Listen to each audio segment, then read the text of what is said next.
The banker had just asked me one question when my husband stopped smiling.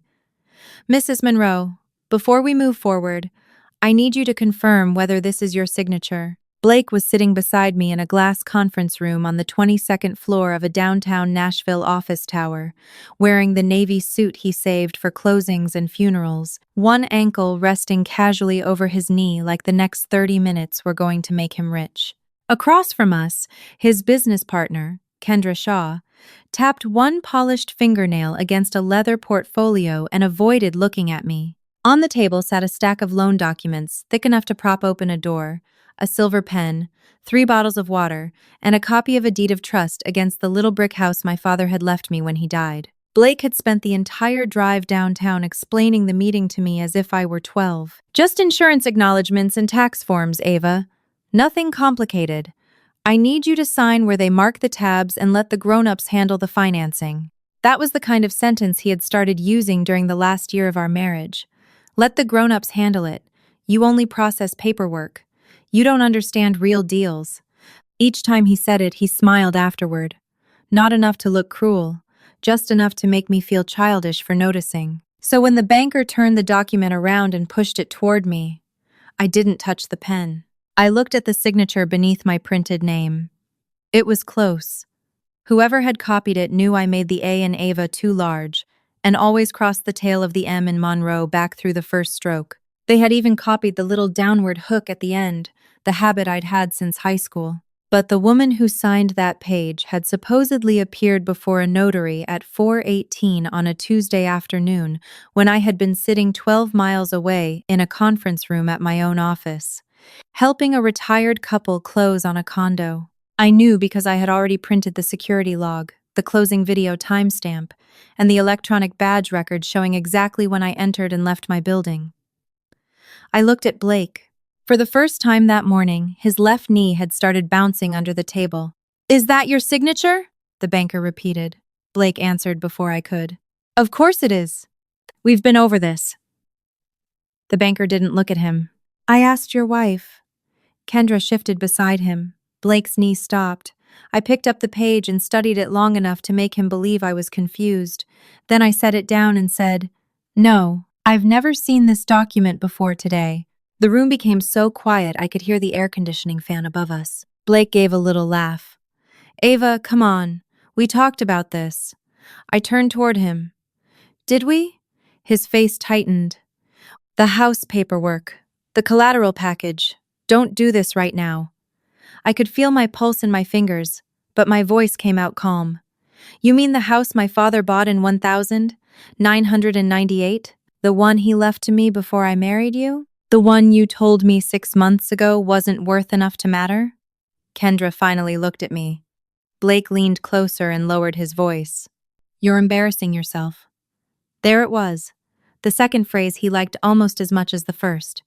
"You're embarrassing yourself." He used it whenever I asked why he came home smelling like a hotel lobby, whenever a dinner receipt showed 2 entrees after he said he had been eating alone, whenever I noticed his construction company had stopped paying vendors on time, even though he was driving a new truck and spending weekends at what he called investor meetings. "Ava," he whispered, "you process closings.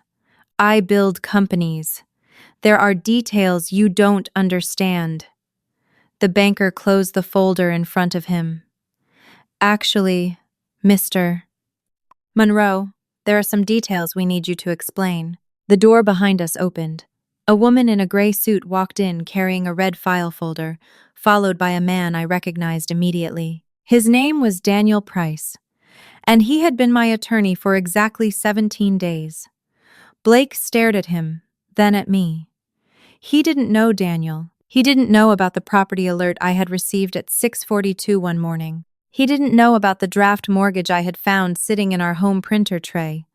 He didn't know the lender's fraud department had been reading his emails all week. Most importantly, he didn't know that 3 months earlier, when he started treating my silence like stupidity, I had stopped arguing with him and started keeping records. 3 months before that meeting, I still believed Blake and I were going through a bad season instead of reaching the end of our marriage. I was 29, he was 33, and we had been married for 4 years. We met at a friend's housewarming party when I was finishing my real estate paralegal certification, and he was working as an assistant project manager for a commercial contractor. Back then, Blake liked telling people I was the organized one. He said it with admiration. Ava could find a missing clause in a 100-page contract before I find my car keys. When I got a job with a regional title company and moved into closing operations, he used to bring me coffee on late nights and wait in the lobby while I finished reconciling documents. When he launched Monroe Development 2 years into our marriage, I proofread his first lease, built a spreadsheet for his subcontractor payments, and helped him organize the paperwork he took to the bank. Somewhere between his first profitable renovation and his first magazine profile, admiration turned into contempt. My work became paper pushing. My caution became fear. If I questioned a number, he said I was too detail-oriented to understand business. If I asked why he had taken on 3 projects without enough cash reserves, he told me growth required courage. The first time, he said, "You don't understand real deals, Ava."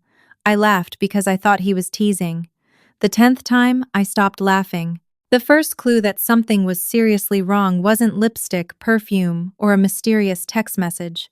It was a $48 valet charge at a downtown hotel. Blake told me he had spent that Thursday night meeting a concrete supplier at a steakhouse near the airport. I wouldn't have noticed the valet receipt except he left it in the cup holder of my car after borrowing it. The hotel was nowhere near the airport. I asked him about it while we were unloading groceries. He didn't hesitate. "That's from months ago. It's dated Thursday." Then it was from a client meeting. "You said you were near the airport." He set a carton of eggs on the counter and stared at me with a tired expression that somehow made me feel guilty for asking. "Ava, this is exactly what I mean. You spend all day hunting mistakes in paperwork, so now you think every receipt is evidence in a trial. You're embarrassing yourself." I apologized. I actually apologized. That night I lay awake beside him, angry at myself for being suspicious. A week later, I found a restaurant charge for $286 from the same night. 2 tasting menus, 2 wine pairings. This time I said nothing. 2 weeks after that, I was sorting our mail when a glossy card slid from between 2 utility bills. It was a thank you note from a luxury furniture showroom. "Mr. Monroe, we hope Miss Shaw loves the walnut console. Miss Shaw, Kendra Shaw." Blake had introduced her to me 8 months earlier as a business consultant who specialized in investor relations. She was 31, sharply dressed, quick with compliments, and always seemed to know where Blake was before I did. At company dinners, she called me Sweet Ava, the way certain women say sweet when they mean small. I remember standing alone in our kitchen with that card in my hand and feeling something inside me go completely still. I did not scream. I did not call Blake. I did not message Kendra. I took a photograph of the card, returned it to the envelope, and put the mail back exactly where I had found it. That night, Blake came home at 9:15, kissed my forehead, and told me he had spent the evening with a lender. "Big things are happening," he said. "I'll explain when everything is ready." I smiled and asked if he wanted dinner warmed up. He looked relieved, and that relief told me more than a confession would have. From then on, I stopped asking questions whose answers he could lie about. I started watching what could not lie. Dates, statements, public records, calendar invitations, the bills he left open on the counter, the balance in our joint account. I was careful not to cross any line. I didn't break into his phone or hack his email. I didn't need to. Blake had spent years telling me paperwork was beneath him, and because he believed that, he left paperwork everywhere. Within a month, I knew his company was in trouble. 2 suppliers had filed liens on active projects. 1 subcontractor had sued for non-payment. Blake had opened a new business account at a different bank and transferred money into it from a line of credit I didn't recognize. Then I found a photograph posted publicly by a restaurant in Franklin. It showed 6 people at a private wine dinner. Blake sat at the end of the table with his hand on Kendra's chair. Her body leaned toward his. On her wrist was the gold bracelet he had told me was an investor gift for a client's wife. I stared at that photo for maybe 30 seconds. The heartbreak was real, but underneath it was something cleaner than rage. Relief. I finally knew I wasn't imagining anything. My marriage was not suffering because I asked too many questions. Blake was lying because the truth was expensive. The real danger revealed itself on a Monday morning in April. My father had died when I was 24, after a short fight with pancreatic cancer. He didn't leave me a fortune. He left me his house, a two-bedroom brick bungalow in East Nashville that he had bought when the neighborhood was still full of mechanics, teachers, and families who had lived there for decades. He had paid it off before he died. I couldn't bring myself to sell it, so I rented it to a nurse named Janine, who worked nights at Vanderbilt and treated the place like it was her own. Blake hated that house. He called it sentimental dead weight. A year earlier, when I mentioned replacing the roof, he said, "You're spending $10,000 to preserve your feelings." That made what happened next even stranger. At 6:42 that Monday morning, while I was standing barefoot in our kitchen waiting for coffee, I received an automated property activity notice. Years earlier, after a client nearly lost a rental home to title fraud, I had registered every property connected to my family for free county recording alerts. Most notices were harmless. This one wasn't. It said a document referencing my father's address had been submitted for recording and was awaiting final indexing. I logged into the county portal expecting a contractor lien from the roof work. Instead, I found an image of a deed of trust securing a commercial obligation for $620,000. Borrower: Monroe Development, LLC. Guarantor: Ava Monroe. Collateral: my father's house. My first reaction was not anger. It was disbelief so physical I had to sit down. I opened the scanned signature page. There was my name. There was a signature that looked almost exactly like mine. Beneath it was a notary acknowledgement. I knew immediately I had never signed it. I also knew what not to do. I did not print it on our home printer. I did not call Blake. I did not text anyone connected to his company. I saved the publicly available document to a secure folder and went to work. At 9:15, I stepped into my manager's office, closed the door, and told her I needed the afternoon off for a personal legal issue. By noon, I was sitting across from Daniel Price, an attorney referred by one of our senior closers. He listened without interrupting, then asked me the question that changed the entire situation. "Do you know who the lender is?" I pointed to the document. The lender was Cumberland Commercial Bank. Daniel frowned. "This may not be fully funded yet. If this is a preliminary instrument tied to a closing package, there may still be time to stop the transaction before money moves." He told me not to confront Blake, not because we were trying to play games, but because once someone knows documents are being challenged, records can disappear and stories can change. Daniel contacted the lender's legal department while I sat in his office. By 3 o'clock, we learned the loan had not funded. The final closing was scheduled for that Friday. The property was being offered as additional collateral for a bridge loan Blake needed to complete an apartment conversion. The bank believed I had consented. Worse, they had a copy of an earlier authorization bearing my name and a notarization. Daniel asked if I recognized the notary. I didn't. Then he turned the page toward me. The witness address belonged to Kendra's consulting firm. That was the moment my marriage and Blake's business stopped being two separate problems. Kendra was not simply sleeping with my husband. She was somewhere inside the paperwork. I drove home that evening with my hands steady on the wheel and a strange pressure behind my ribs. Blake was already in the kitchen when I arrived, opening a bottle of wine. "Perfect timing," he said. "I've got good news." He told me his company was about to close a major financing package. He said the loan would change everything. Then he slid 2 pages across the counter. "There are a few household signatures I'll need from you Friday. Tax verification, insurance acknowledgement, nothing you need to worry about." I looked down at the pages without picking them up. "Why do they need me?" He smiled. "Because we're married. Is my dad's house involved?" It was the only direct question I asked him. He froze for less than a second, then laughed. "Your dad's house? No. Why would I use that little place?" "Ava, you're doing it again." "Doing what?" turning paperwork into drama. He walked around the island, kissed my temple, and said softly, "Let me handle the real deal." Then he went upstairs. I stood in the kitchen alone for a long time, staring at the unsigned pages. He had looked straight at me and lied about the one thing I had asked him clearly. That was when I stopped hoping there might be an explanation that saved our marriage. Over the next 4 days, I became the wife Blake thought he had trained me to be. I did not argue when he came home late. I did not ask why Kendra called during dinner. I did not mention the county alert. I let him explain the Friday closing 3 separate times, each version simpler and more insulting than the last. On Wednesday, he actually took the pen from my hand while I was reviewing the 2 harmless forms he had brought home. "Don't overthink it," he said. "You make everything harder than it has to be." I smiled and handed the pen back. "Then I'll let you tell me where to sign Friday." His face relaxed immediately. He thought submission looked like that. He had no idea I was meeting Daniel every afternoon. The bank's internal review moved quickly once I formally disputed the signatures. They asked for proof I had been elsewhere when the notary acknowledgement claimed I was signing.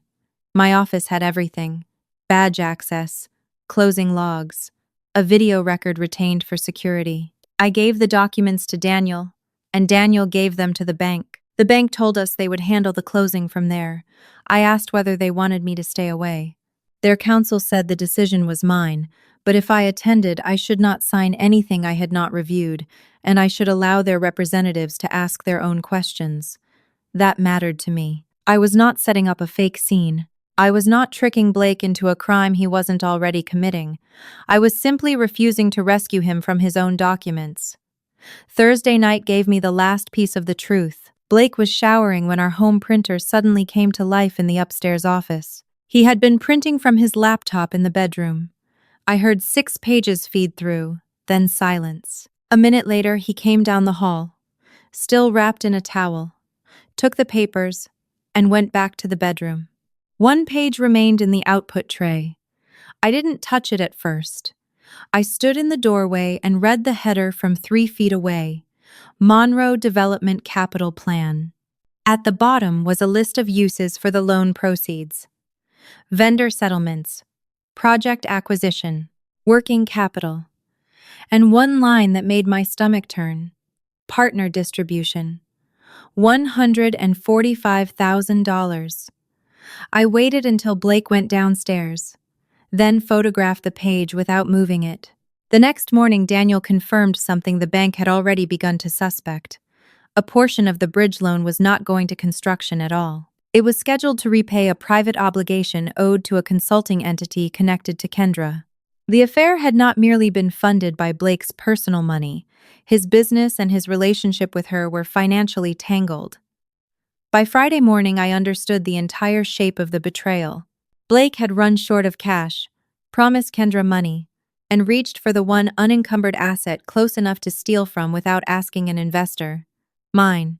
He believed my father's house was emotionally important but financially unsophisticated, exactly the kind of asset a paper-pushing wife would never know how to protect. He believed once the loan funded, I would be trapped between exposing my husband and risking foreclosure on the house.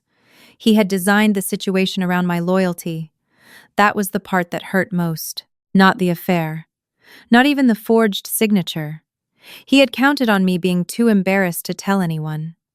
On the drive to the closing, Blake was almost cheerful. He talked about hiring 2 new project managers and upgrading our kitchen. "Once this closes, we can breathe again," he said.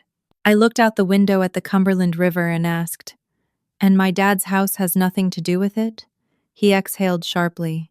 "Ava, we already talked about this." "I know. Then trust me." I turned toward him. "I do trust you, Blake." He smiled, satisfied. I finished the sentence silently in my head. "I trust you to keep lying until someone makes you stop." The woman in the gray suit who entered the conference room was Melissa Grant, senior counsel for Cumberland Commercial Bank. She placed the red folder beside the loan documents and introduced herself without smiling. Daniel sat down at the far end of the table. Blake looked from him to me and said, "What is this?" Melissa answered before I could. We have some questions regarding the collateral documents submitted with your application. Kendra closed her portfolio. Is there a problem? Melissa opened the red folder.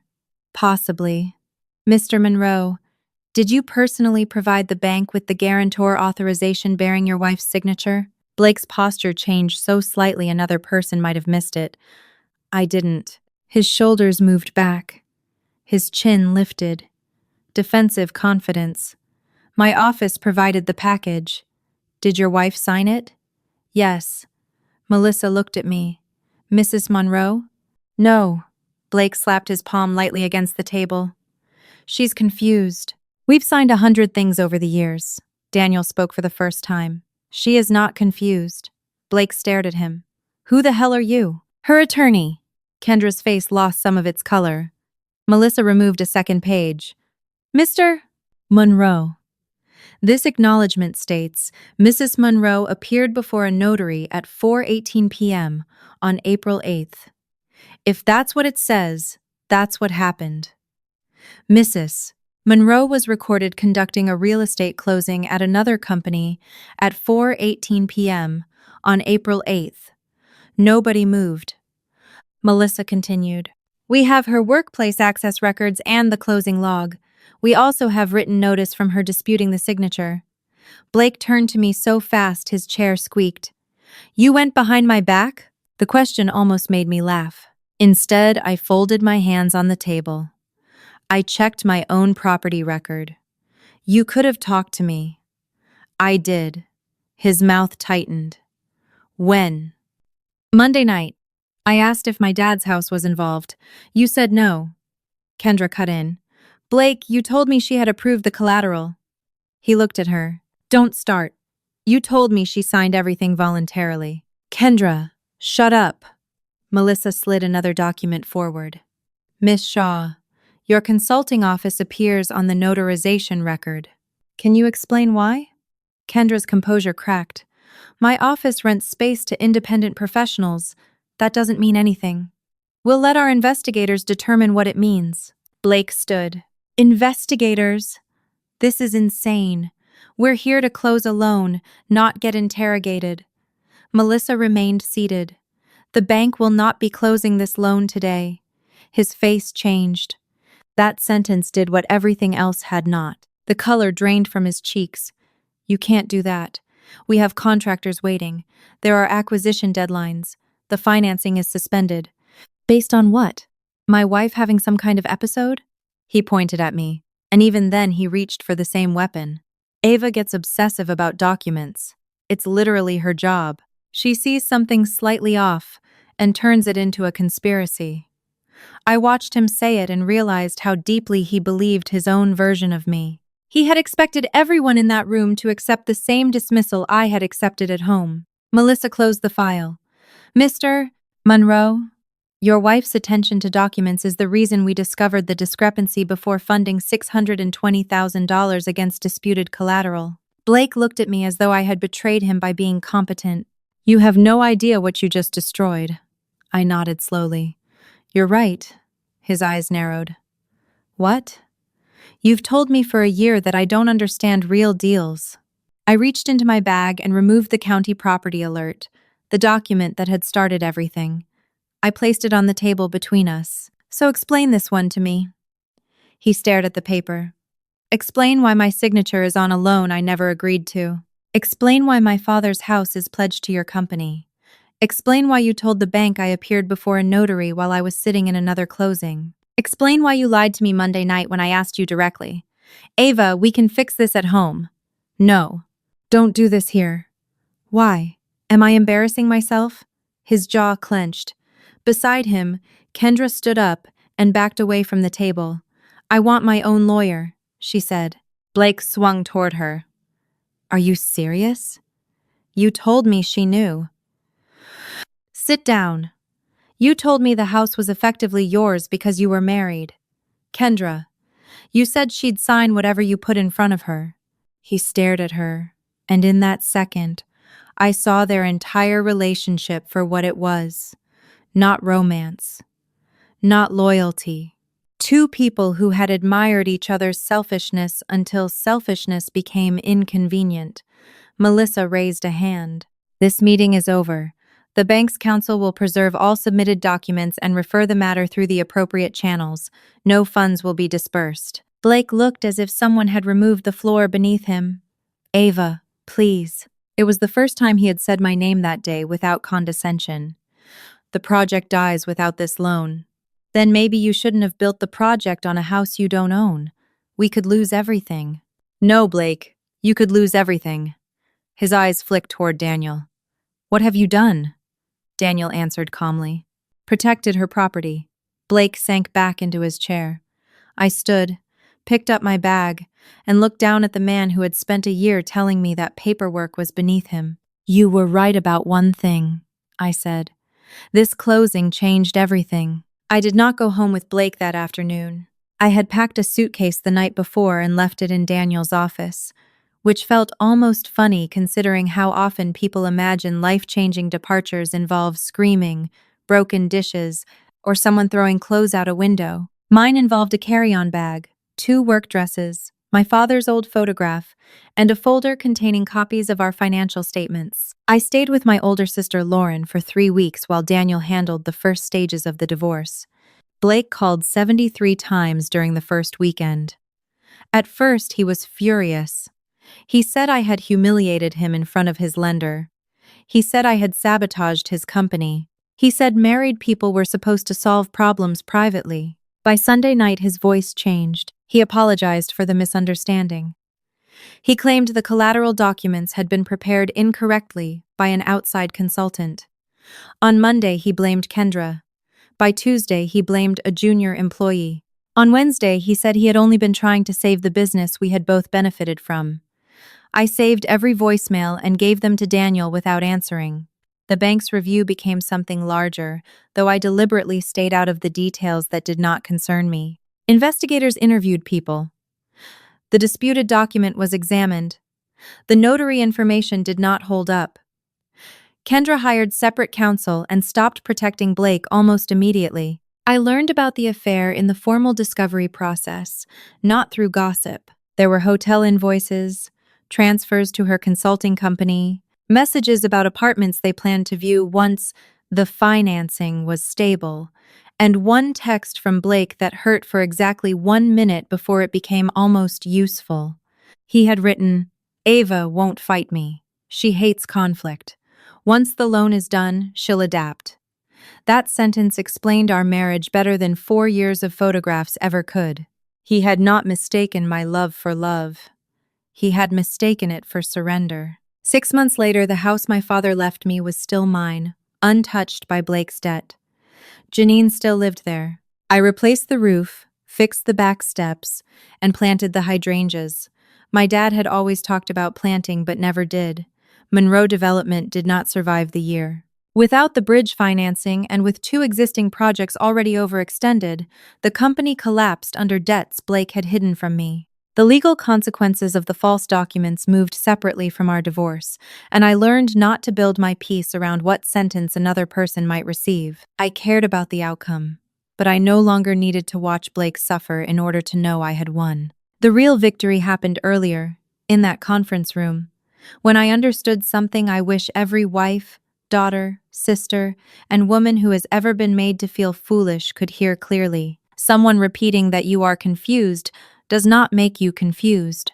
Someone calling you dramatic does not make the facts disappear. Silence is not always weakness, and asking questions is not disrespect. Sometimes the strongest thing you can do is stop arguing with a person committed to misunderstanding you and start paying attention to what can be proven. On the day our divorce became final, Blake and I stood 20 feet apart in a courthouse hallway. He looked older than he had a year before. There was no navy suit, no expensive watch, no Kendra beside him. He walked toward me after our attorneys finished speaking and said, "You really destroyed my life over a house." For a second I saw the man I had married, or maybe only the version of him I had believed in. I shook my head. "No, Blake, I protected a house. You destroyed your life trying to take it." He opened his mouth, but there was nothing left to argue about. I walked out of the courthouse into bright afternoon sunlight, called my sister, and drove straight to my father's bungalow. The hydrangeas along the porch had finally started blooming.